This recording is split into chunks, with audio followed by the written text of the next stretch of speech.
Now what we have here is a log pile. Contrary to common belief, a lot of the woodland areas in the UK are very, very young.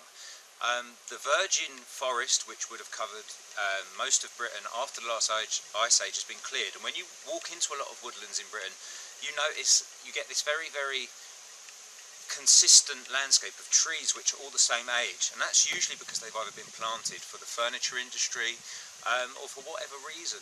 Now, one of the criticisms that have come up of a lot of our British woodland is they're too tidy.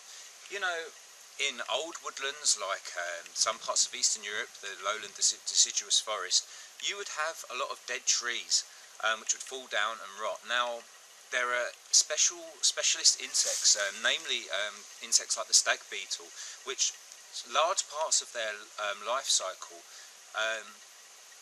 actually require them to feed off dead wood.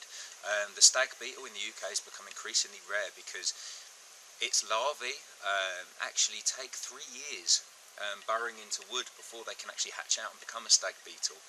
So, you know, it's very important to, when trees are harvested or chopped down or die, to actually leave them there and to let them decay back into the landscape.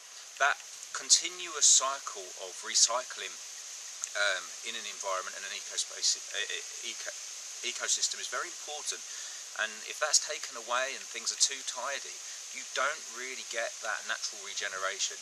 You know, a lot of the woodlands in the past, an old tree would die, it would fall down, it would rot. That would give new spaces for new trees to grow.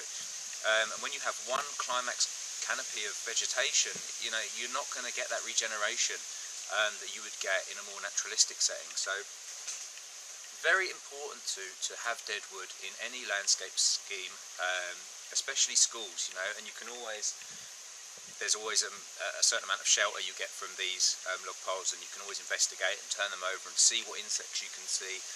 Quite an interesting exercise to do, perhaps outdoor classes, so on and so forth. So wood piles really important for a wildlife scheme such as this one.